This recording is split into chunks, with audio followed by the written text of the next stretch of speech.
नमस्कार दोस्तों, स्वागत है आपका पटवारी एग्जाम में सामान्य प्रबंधन टॉपिक पे। और सामान्य प्रबंधन टॉपिक जो कि काफ़ी इम्पोर्टेंट और एमपी पटवारी एग्जाम के पॉइंट ऑफ व्यू से very very very very important topic है।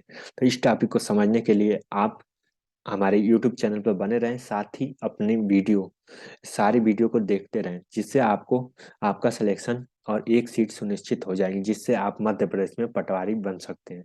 तो आइए शुरू करते हैं बिना देर किए हुए सामान्य प्रबंधन टॉपिक को। तो जैसा कि हमारा टॉपिक है कैश कैश इन्वेंटरी और प्रीपेड एक्सपेंसेस किसके द्वारा होता है, तो चालू परिसंपत्ति के द्वारा होता है। तो चालू परिसंपत्ति के द्वारा ये सब चीजें होती हैं। फर्स्ट लाइन प्रबंधक कौन थे? ये प्रबंधक जो गैर प्रबंधकीय कर्मचारियों को दैनिक पर्यवेक्षण के लिए जिम्मेदार है। तो सबसे पहले हम हिंदी के कुछ मतलब का मीनिंग समझते हैं। प्रबंधक यानी जो मैनेजमेंट करता है, गैर प्रबंधकी जो मैनेजमेंट नहीं करता यानी नॉन मैनेजमेंट सिस्टम, और दैनिक मतलब डेली, पर्यवेक्षण मतलब इन्वेस्टिगेशन ये, और जिम्मेदार मतलब रिस्पॉन्सिबल। तो फर्स्ट लाइन प्रबंधन कौन कौन है? जो गैर प्रबंधकीय कर्मचारियों को दैनिक पर्यवेक्षण के लिए जिम्मेदार है। दूसरा तीसरा जो सबसे इम्पोर्टेंट पॉइंट है, दूसरों के साथ उनके माध्यम से चीजों को प्राप्त करने की कला क्या कहलाती है? तो वो कला कहलाती है प्रबंधन। दूसरों के साथ उनके माध्यम की चीजों को प्राप्त करने की कला क्या कहलाती है? तो वो कला कहलाती है प्रबंधन।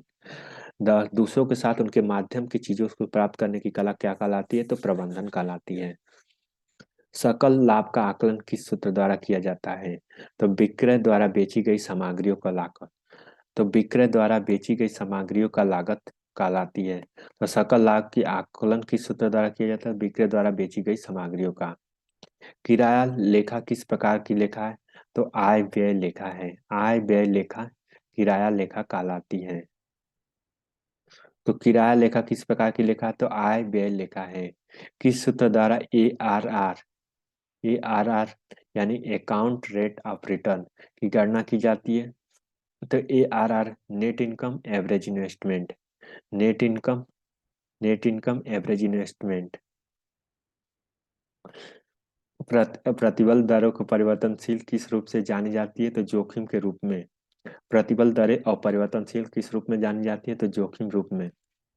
प्रबंधन लेखांकन है भविष्य के लिए लेखांकन करना, भविष्य के लिए लेखांकन करना प्रबंधन लेखांकन है। जब कोई कंपनी उसकी आय से निश्चित राशि से प्रतिशत प्रदान करती है, तब यह नीति क्या कहलाती है? तो लाभांश मूल्यांकन अनुपात नीति कहलाती है। तो लाभांश मूल्य भुगतान अनुपात नीति कहलाती है। किसी पूर्वानुमान तकनीक के अतीत के स्टाफ स्तरों का प्रयोग भविष्य के मानव संसाधन आवश्यकताओं को प्रक्षेपण में किया जाता है। तो यह कहलाती है काल श्रेणी विश्लेषण कहलाती है। पालन किए गए नियमों और प्रतिक्रियाओं को नौकरी की मानवीकरण को औपचारिकरण कहलाता है। कंपनी में ईवीटी यानी ईबीटी और शेयर धारकों के बीच प्रबंध आय के रिश्तों को किस रूप में जाना जाता है? तो वित्तीय वित्तीय प्रभाव प्रभावन क्षमता के रूप में जाना जाता है। बोनस शेयर जारी करता है मौजूदा कर्मचारियों की मुफ्त में। व्हीलस ब्लोअर व्हील्स ब्लोअर या मुखबिर कौन होता है? वह कर्मचारी जो संगठन के अन्य लोगों की ओर से अवैध और अनैतिक आचरण का खुलासा करता है। अवैध या अनैतिक आचरण का खुलासा करता है। तो मुखबिर जो कर्मचारी या संगठन के अन्य लोगों की ओर से अवैध या अनैतिक अनैतिक आचरण का खुलासा करता है। मतलब कंपनी के जो कर्मचारी संगठन कोई बना के काम कर रहे हैं और उसको जाके कहीं और खुलासा कर देता है। जैसे अधिकतर पूंजी निवेशकों के मूल्यांकन के लिए अभिमान्य तकनीकी कौन सी है? तो निबंधन वर्तमान मूल्य। तो निबंधन वर्तमान मूल्य होता है उसके लिए। अतितार्थ लागत के लिए मूल्यांश हटाने के लिए एक अस्थायी परिसंपत्ति का मूल्य क्या कहलाता है? तो लिखित मूल्य कहलाता है। तो अतितार्थ लागत से मूल्यांश हटाने के लिए परिसंपत्ति मूल्य क्या कहलाता है? तो लिखित मूल्य कहलाता है। मार्केटिंग या विपणन के केंद्र बिंदु क्या होता है? तो मार्केटिंग और विपणन का केंद्र बिंदु होता है ग्राहक। एक अंत कार्य परीक्षण विधि द्वारा प्रशिक्षु को संगठन के विभिन्न कार्यों पर विभिन्न नौकरी में रखा जाता है। यह कहलाता है कार्यावर्तन यानी जॉब रोटेशन।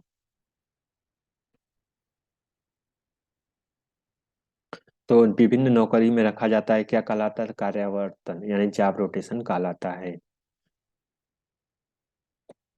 पब्लिक लिमिटेड के विभिन्न शेयरों को वापसी प्राप्त करना लाभांश कहलाता है। तो लाभांश कहलाता है। इस तरह से हमने इंपॉर्टेंट क्वेश्चनों को समझा। अब मिलते हैं अगली वीडियो में, और अगली वीडियो में और डिटेल से समझें कि क्या होता है ग्रामीण परिवेश। इसके लिए चैनल को सब्सक्राइब कर लीजिए, साथ ही अपने दोस्तों के साथ शेयर करना ना भूलें।